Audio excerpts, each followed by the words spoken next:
Perburuan kenapa terjadi? Karena ada demand. Kenapa ada demand? Karena orang Indonesia suka binatang sebenarnya, ya kan? Mereka tuh pemburu itu nangkap binatang secara hidup, banyak yang bukan dibunuh mati, jarang lah yang dibunuh untuk dimatiin, jarang banget. Itu biasanya hobi-hobi tertentu yang pemburu-pemburu yang suka ngebunuh. Tapi banyaknya untuk poaching, itu menangkap untuk dijual kembali, karena orang Indonesia sebenarnya cinta sama binatang. Cuman caranya salah. Caranya salah, kayak beli binatang dengan cara ilegal. Ilegal beli di mana? Di market, black market kan, di pasar gelap. Pasar gelap dari mana ya? Dari pemburu. Akhirnya mereka terus beli ke black market, akhirnya pemburu juga makin banyak. Akhirnya Indonesia nggak kedata binatangnya, nggak kedata, nggak terkontrol, populasinya tiba-tiba habis, tiba-tiba punah. Itu yang gawat.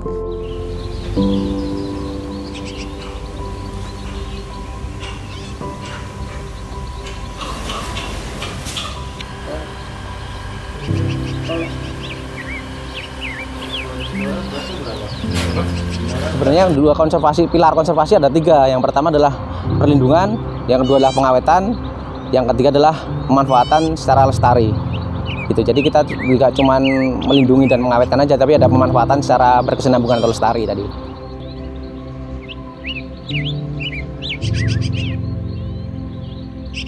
Ini hobi kenapa nggak disalurin aja ke hal yang lebih positif, karena dengan merawat satwa ini bisa membantu kegiatan konservasi Indonesia. Sedangkan Indonesia ini kan mempunyai keanekaragaman hayati yang sangat banyak ya Indonesia itu. Jadi gue bisa salurin hobi ini ke yang lebih bermanfaat.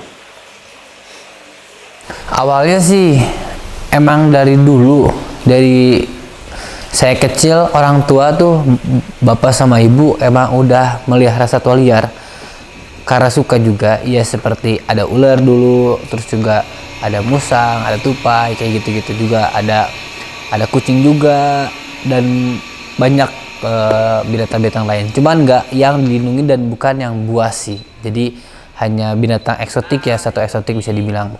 Nah, pada saat itu emang dari kecil, karena di lingkungannya binatang semua, ikut ngerawat dari kecil. Dari kecil itu udah bantu ngerawat binatang sama bapak. Binatang juga dari yang bayi sampai besar semuanya sama tangan saya sendiri bisa dibesarin. Akhirnya emang suka, emang udah cinta sama binatang. Akhirnya ya udah, kedepannya ini hobi kenapa nggak disalurin aja ke hal yang lebih positif, karena dengan merawat satwa ini bisa membantu kegiatan konservasi Indonesia. Sedangkan Indonesia ini kan mempunyai keanekaragaman hayati yang sangat banyak ya Indonesia itu. Jadi gue bisa salurin hobi ini ke yang lebih bermanfaat. Akhirnya ya udah, kita cari binatang apa nih sekarang yang bisa ditangkarin sama negara, kelasnya yang ringan dulu seperti merak Jawa, kakatua gitu. Seperti itu dengan cara legal, dan sekarang udah berhasil merak bertelur, kakatua juga bertelur, dan akhirnya pengen ke satwa buas, satwa liar yang buas yang menantang, yaitu harimau benggala. Akhirnya mencarilah harimau benggala di mana, cara memperolehnya dengan cara legal, izinnya gimana, struktur kandangnya kayak gimana, semua dipelajari dengan sangat detail. Itu belajarnya mulai dari internet bisa, sharing sama orang profesional bisa, ke zoo juga bisa, kita bandingin semua gitu. Akhirnya dapatlah examen sama Jinora, dan sekarang ditangkarin. Karena kalau untuk harimau Sumatera itu satwa prioritas negara Indonesia, jadi dilindungi dan ring 1 itu dengan izin Pak Presiden, karena sangat sedikit populasi, jadi belum berani kesana, takutnya gagal. Akhirnya harimau benggala dulu yang paling banyak populasi dunia gitu, dan tidak dilindungi di Indonesia. Akhirnya sekarang kayak gini deh, kegiatannya menangkarkan satwa liar kayak gitu, termasuk harimau juga gitu. Jadi pengertian konservasi itu sendiri adalah pengelolaan sumber daya alam hayati yang di dalamnya mencakup baik itu tumbuhan maupun satwa, agar nanti ke depan keberadaannya dapat selestari. Jadi satwa atau tumbuhan itu kan sebenarnya adalah titipan untuk anak cucu gitu. Jadi nanti bisa diturunkan ke anak cucu kita gitu, nggak punah pada saat kita ini gitu mas, maksudnya biar tetap lestari gitu. Terus kalau konservasi sendiri sebenarnya kan ada dua nih mas, konservasi in situ sama konservasi ex situ. Nah itu. Terus untuk konservasi in situ itu kan dia di habitat alaminya. Contohnya di Taman Nasional, terus baik itu KSA atau kawasan suaka alam, kawasan pelestarian alam, Tahura gitu-gitu. Tapi untuk yang konservasi ex situ, dia bisa di penangkaran atau lembaga konservasi. Gitu. Jadi ada dua ini sebenarnya, ada dua macam konservasi. Nah, terus sebenarnya pilar konservasi ada tiga. Yang pertama adalah perlindungan, yang kedua adalah pengawetan, yang ketiga adalah pemanfaatan secara lestari. Gitu. Jadi kita tidak cuma melindungi dan mengawetkan aja, tapi ada pemanfaatan secara berkesinambungan atau lestari tadi.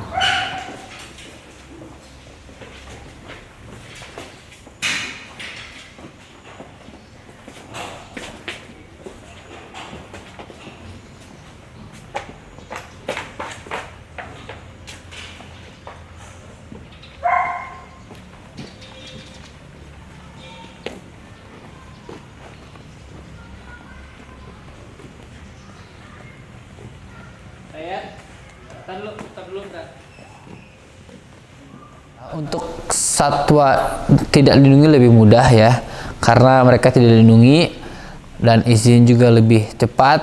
Apalagi satuannya yang nggak berbahaya dan umum. Seperti apa? Seperti merak biru. Merak biru dari India, dia kelasnya aves atau burung dan karakternya kayak ayam dan tidak berbahaya. Akhirnya itu izinnya lancar. Tapi semakin sini seperti kakatua, merak hijau itu makin sulit, harus dapat atau memperoleh indukannya itu dari tempat yang legal, karena nggak boleh nangkap dari alam, nggak boleh sembarangan gitu, ada prosedurnya. Itu lumayan ribet, harus ada perjuangan juga, lumayan lama juga izinnya karena ketat.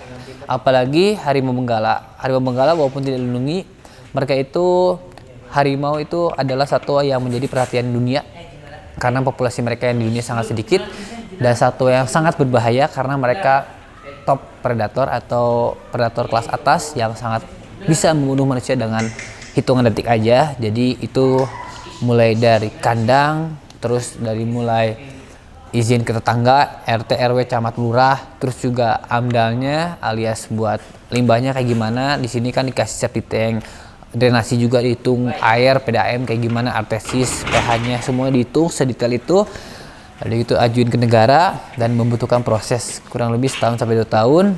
Mereka juga benar-benar hati-hati dalam membaca proposalnya, takutnya ada yang kurang, takutnya kandangnya ada yang tidak sesuai standar gitu, takutnya tenaga ahlinya ada yang nggak profesional, karena juga kita kontrak sama dokter bahwa dokter atau para medis itu siap membantu kegiatan penangkaran di sini gitu, kontrak.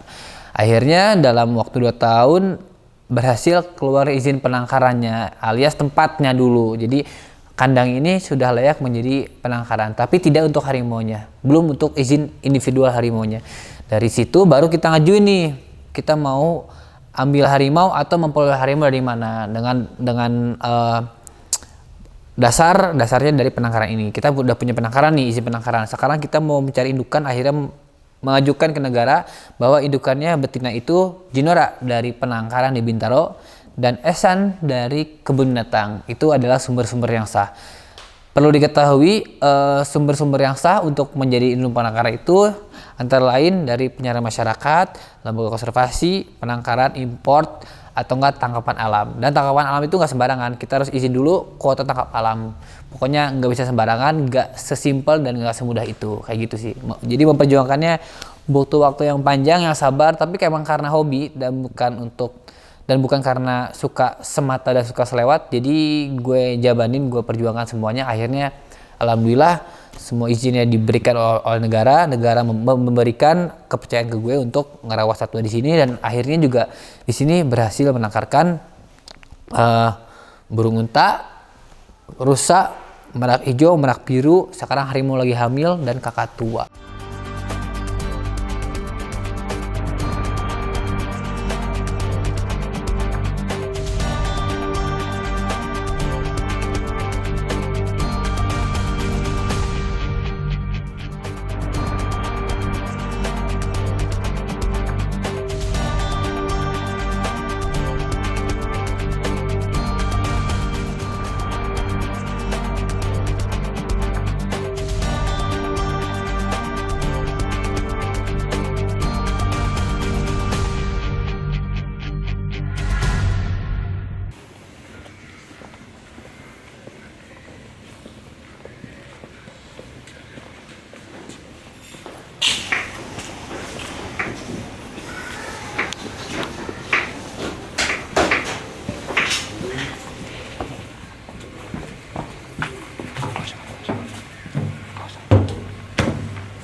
Halo Pak Yat. Bawa semua.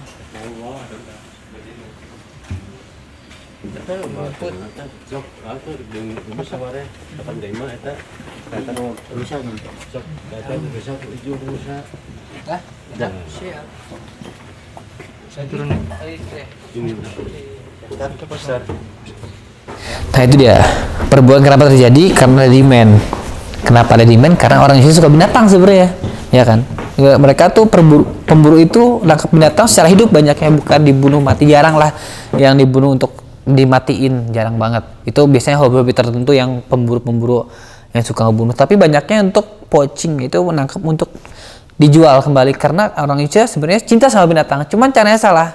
Caranya salah, kayak beli binatang dengan cara ilegal. Ilegal beli di mana? Di market, black market kan, di pasar gelap. Pasar gelap dari mana ya? Dari pemburu. Akhirnya mereka terus beli ke black market, akhirnya pemburu juga makin banyak. Akhirnya Indonesia nggak kedata binatangnya, nggak kedata, nggak terkontrol, populasinya tiba-tiba habis, tiba-tiba punah. Itu yang gawat.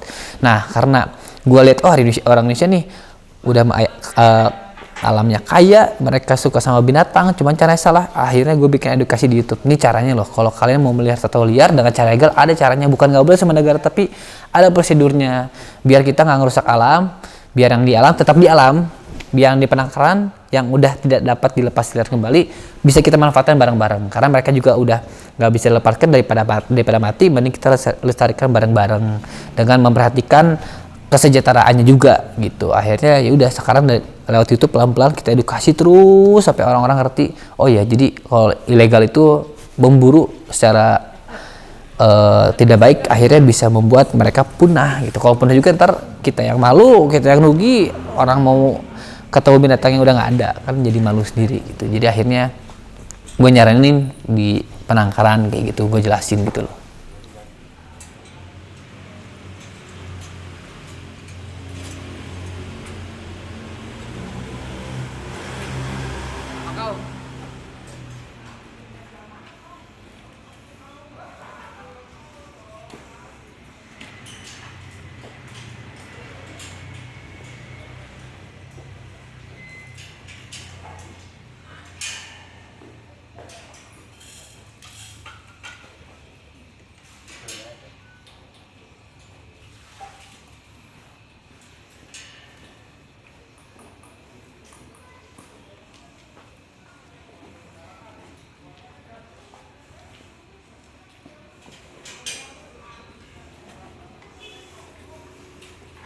Sebenarnya terkait dengan pemeliharaan satwa itu sudah diatur di dalam Perdikjen nomor 9 terkait dengan etika dan kesejahteraan satwa. Jadi memelihara satwa itu harus harus mengedepankan animal welfare.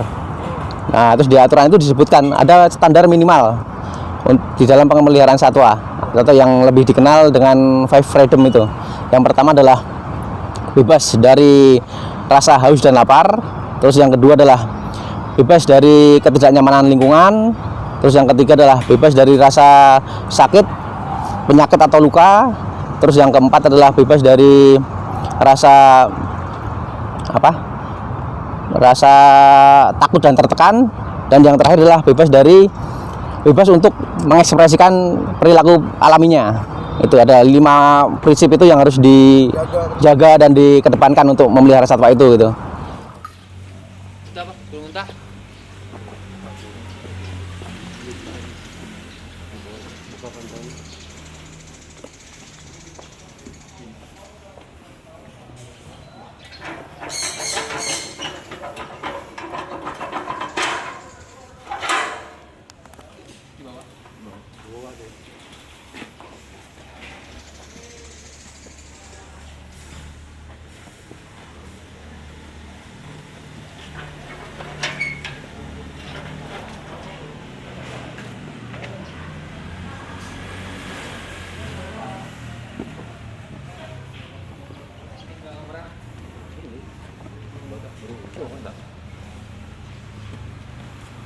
Kita semaksimal mungkin di sini ada enrichment ya, ada pengayaan lingkungan. Ini baik secara alat-alat yang memang sudah dibikin oleh pabrikan atau kita ambil dari alam seperti dahan-dahan atau ranting atau daun kita pakai. Untuk di harimau misalnya, untuk sederhana kita pakai bola-bola plastik atau pakai kardus atau pakai jerami kita isi daging atau darah dalamnya. Jadi setiap hari dia tidak akan merasa bosan. Dan biasanya yang merasa bosan adalah kita sama zookeepernya. Karena harus berulang kita bikin enrichment. Nah untuk hewannya senang-senang saja gitu. Kadang kita masukin daging ke es batu atau es balok gitu ya. Dia koreh-koreh gimana. Karena ya semaksimal mungkin kita berusaha untuk mengurangi tingkat kejenuhan, tingkat kesetresan gitu ya. Karena kandangnya juga kan terbatas. Dibanding kita di alam ya dia bisa sebebasnya gitu. Kita berusaha terus untuk ada enrichment. Nah, kita pengecekan untuk keliling kandang ya. Kita lihat kondisi hewannya pagi, siang, sore. Itu rutin setiap hari, baik oleh tim paramedis ataupun oleh zookeepernya. Nah, kemudian untuk pengecekan kesehatan kita ada punya lab, walaupun mini ya, lab sederhana. Kita bisa melakukan pemeriksaan kotoran hewan. Kotoran hewan kita secara berkala. Ini hampir setiap seminggu sekali untuk kelompok mamalia, kelompok aves kita periksa. Nah di situ kan kita bisa melihat ya apakah ada ekto atau endoparasitnya. Nah, kemudian untuk sampel darah atau apapun bila dibutuhkan kita kirim ke laboratorium yang lebih besar. Ya bisa ke laboratorium Provinsi Jawa Barat ataupun ke lab yang lab-lab swasta. Nah, ini kita bisa kirim untuk sampel darah. Jadi sedini mungkin kita bisa mendeteksi hewan ini apakah ada gangguan parasit atau protozoa atau bakteri atau virus lainnya, kita bisa deteksi. Nah, mungkin seperti itu yang kita lakukan untuk manajemen kesehatan di Taman Satwa Eksotik.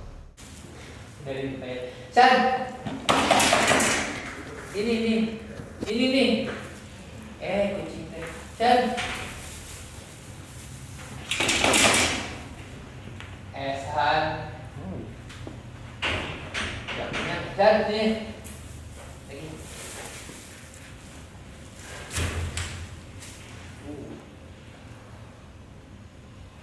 up, naik, up.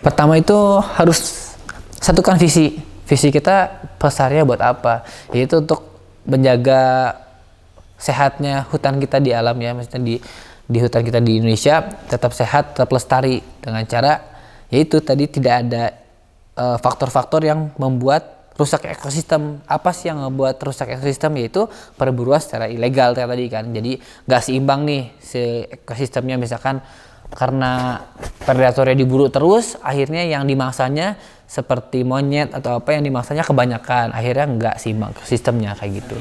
Jadi kita sama-sama menjaga satwa liar dengan baik, mau di alam ya, yang in situ ataupun ex situ, dengan cara yang baik dan benar. Karena Indonesia tadi gue jelasin banyak yang suka, cuman arahnya atau penyalurannya kurang tepat, makanya gue arahin tepat. Jadi kita bisa bareng-bareng loh melestarikan satwa liar dengan cara yang benar dan baik, dan juga karena hobi senang juga, enjoy gitu sih.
Kalau bisa stop perdagangan maupun perburuan ilegal satwa maupun tumbuhan asli Indonesia, karena hal itu kan sebenarnya nilai ekonominya tuh nggak sebanding dengan nilai konservasinya, nggak sebanding dengan apa yang akan kita tanggung ke depannya apabila satwa maupun tumbuhan tersebut punah dari alam Indonesia gitu.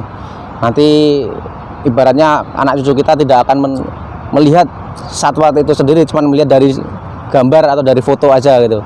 Dan emang hakikatnya sebenarnya untuk tumbuhan dan satwa liar itu kan sebuah titipan dari Allah Subhanahu wa taala buat kita, yang kita nanti juga akan turunkan kepada anak cucu kita gitu, untuk generasi yang akan datang. Kalau harapannya mudah-mudahan dengan konservasi, baik itu konservasi in situ maupun konservasi ex situ, dapat lebih berhasil dan yang mengakibatkan atau berdampak ke kelestarian tumbuhan dan satwa asli Indonesia, gitu aja. Mudah-mudahan dapat terlaksana kegiatan konservasi itu, sehingga satwa maupun tumbuhan itu tetap lestari sampai seterusnya gitu.